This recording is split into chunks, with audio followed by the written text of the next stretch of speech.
Hey guys, this is Vineet Pandey and today we are going to talk about the optional English literature paper mains 2022 part B. We already have discussed part A using this particular link. You can watch the section part A. Now we talk about part B. As we can see, this is a copy sent by a student to us. This particular paragraph, which is the part of a poetry. Students got confused with this thing because this particular paragraph was actually connected to Ars Poetica. Yes, many of you must be knowing this, that Ars Poetica is written by Horace, one of the greatest classical writers, Horace. But do you know that this poetry is actually the modern retelling of this Ars Poetica? So when we say that line by line, if we talk about the poetry from where this has been taken, it is actually written by George Luis Borges, the Argentinian writer. So he is the one who wrote this poetry, which is the modern retelling of this poetry written by Horace in the name Ars Poetica. Now, as a UPSC student, this is the part of comprehension, and you must know how to read a poetry, how to develop the sense of poetry, how to understand the literary styles, diction, figure of speeches, rhymings, and then you get ready for the answers. As we go to the next slide with some questions, you will find it out that they are talking about recurrent motifs. So when you read a poetry, how do you find out what is a motif in a poetry? When you read this thing, you will find out that poetry is actually oriented towards a message. Poetry talks about something serious. They try to convey it, taking vivid representations, vivid examples. So when you read it for 2-3 times in the exam, you will feel the motifs. Then persistent images, what is the imagery of the poetry? And then the central theme, what is the central theme of the poetry? So for this particular thing, unless you have practiced 100 plus these kind of comprehension questions, you won't be able to answer. For all the students who are preparing for UPSC English exams, remember this thing, my friends. Understand what is motif, what is imagery, and what are the themes of poetry. Second question here we have is the poet play. What is poet play? What is the game of poetry? The poet play itself is a very important thing. Normally students who are preparing for optional English, they do not read these things separately. This actually troubles them in exam. Next thing is paradox. Paradox of transience and eternity. What is paradox? What is antithesis? How the paradoxical statements, different meanings are provided by them. How antithesis goes for a wordplay. This is again the part of literary interpretation. So as a UPSC aspirant, when you prepare for these things, remember, my friends, that literary interpretation is the most important thing and you must prepare for it. Then we go for it, the function of art foregrounded. Yes, my friends, the foregrounding theory. Foregrounding theory, which is also the part of literary theory. It's the most important thing. What we do in our classes, we prepare our students with types of poetries, motifs of poetries, poetic style, poetic diction, rhymings, so that when they go to the exam and they get to see some unseen poetry, they are actually damn good with the varieties of questions related to it. Now the next question is a simple question. What is the river Signity? It should be signify actually. So you will find out the meaning in easy way. Just read it 3 times. One reading to get the first sense, second reading to find out the references, images, symbols, and third reading should be done after reading the lines so that you can understand what exactly they're asking for. The last question here we have is poetic diction. What is poetic diction? So if as a student, if you're not prepared with the poetic diction concept of classical writers, selection, collection, arrangement theory, then you will make a mistake. When we teach our students, we make sure that Aristotelian standards are taught to them and their basics are good. Optional English literature is an easy option.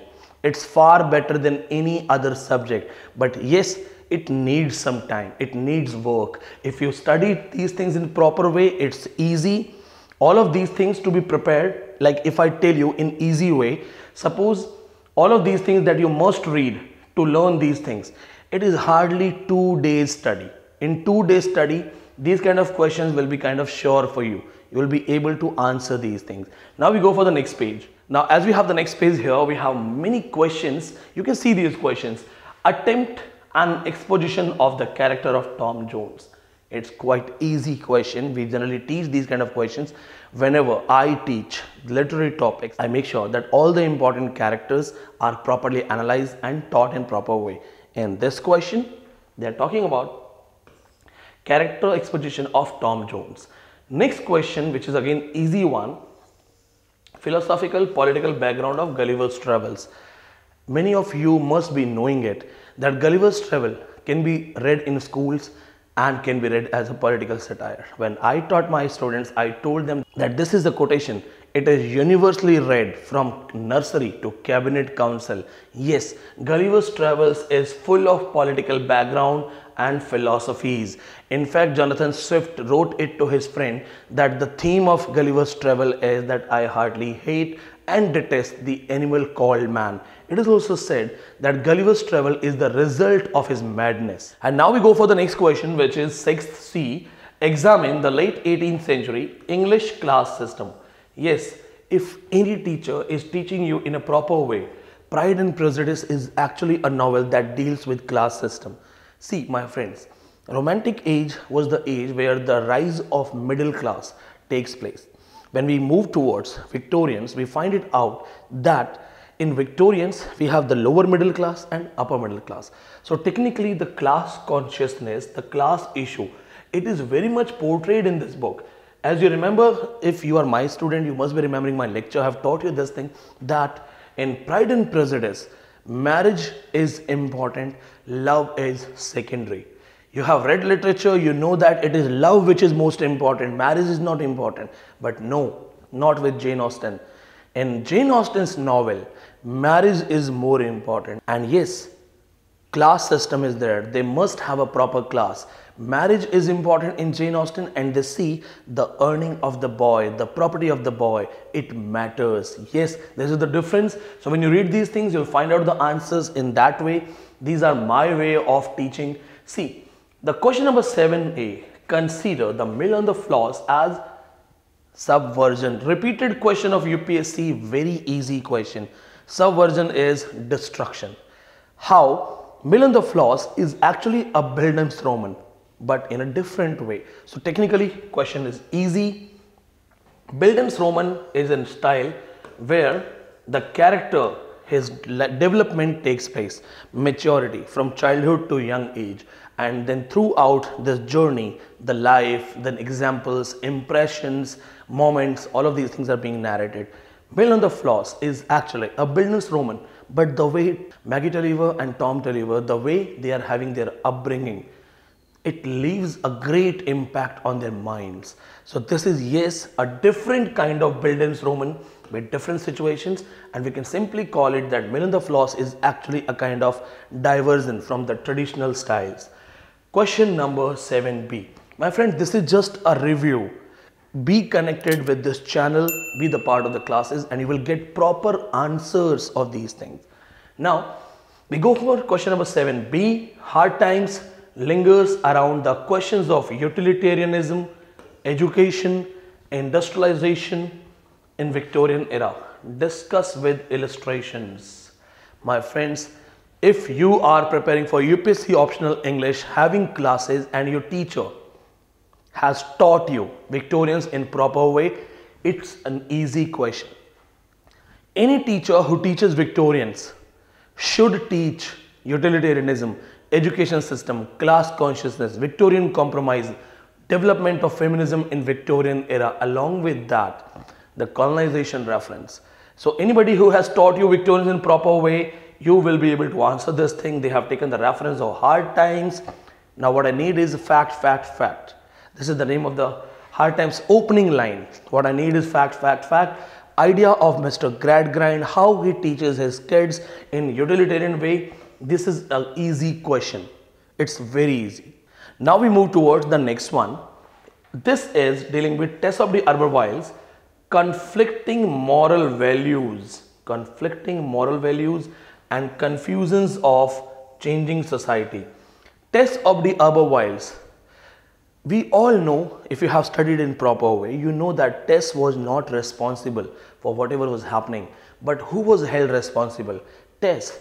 A person rapes her And society puts all the claim on this girl. They say that you are responsible for that rape because the rich man was not falling for you. You must have seduced the rich man. You must have given him advances so that you can develop your social standard. Then she is getting married to Angel. She tells the truth, but Angel doesn't read it, doesn't get it. And then how Angel leaves her after marriage. It is actually the conflicting moralities. Support of rise of feminism, the patriarchal chauvinistic society. This is actually one of the finest work. And yes, if I say from the questions point of view, it is very easy. Why? See, you will be saying that Vineet sir is saying every question is easy. How is that possible? My friends, when you go for an exam and you say it's tough, there is somebody who tops that exam. We are that somebody. These are easy questions. This is very easy. You just have to narrate what happens to Tess and challenge the society, because losing virginity became the issue for Tess, issue for society. Why? What was her fault? So this is the moral concern, that how it was being challenged, how it was being supported. So it is one of the easiest questions. Now we go for the next level of questions. Question 8A from American literature, Adventures of Huckleberry Finn. Is not about American Dream. It's not about American Dream, but it's paradoxes. See, this question is not easy, but not tough also. Why? Adventures of Huckleberry Finn, you have to talk about his adventures, but mention those adventures that they were not all in positive way. American Dream is that you do your best, you do your things to achieve American Dream. American Dream is success in all the fields. Now, he tries to achieve his targets, achieve his dreams, but every attempt is bringing him in some situation. It's being complex, devastating. So technically, the character of Huckleberry Finn, the problems he comes across are the paradoxes. So you actually have to deal with the issues he comes across, problems he faces, villains, heroes, how they are either connected to each other or created by each other. So you have to read it in that way. Question number 8B. Pride and Prejudice satirize women education. This was also a question in NET exam. Employment and marital status. Yes, as I told you that education, employment, money, property, matriarchy, all of these things matter in Pride and Prejudice. As you can see, this time of Jane Austen was also the time of that Victorian rural class. Why I am calling her Victorian? Because her works got published in early Victorian era, just before 1837, right? So see, Pride and Prejudice, which is actually a publication of 1813, so this is early Victorian era. The rural sides were taking a development, and women education, as it was not allowed in proper way, how women would read at home. They were the part of private libraries. These things are being taught here. In this question, they simply talk about that how Pride and Prejudice doesn't even mention the importance of women education. It satirizes.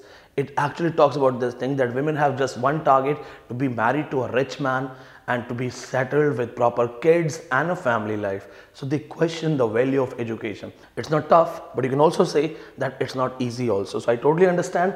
If you want answers of these questions, contact on given numbers. If you're not our student but still want answers, we will provide you that. Don't worry. Now, we go for the next question.